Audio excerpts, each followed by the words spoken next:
তারবিয়তি নিসাবের যেসব সময়ে নামাজ পড়া নিষেধ অনুচ্ছেদের মধ্যে এসছে সূর্যোদয়, সূর্যাস্ত ও ঠিক দুপুরে এ 3 ওয়াক্তে তেলাওয়াতে কোরআন মজিদ ভালো নয়।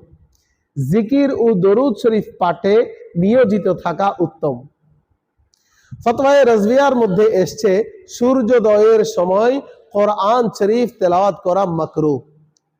দুররে মুখতার এবং রুদ্দুল মুহতার এবং ফতওয়ায়ে রাজভিয়ার মধ্যে এসছে সুবহে সাদিক থেকে সূর্যোদয় পর্যন্ত আল্লাহ পাক রব্বুল আলামিনের জিকির ছাড়া অন্য কোনো প্রকারের পার্থিব কাজ করা মাকরুহ।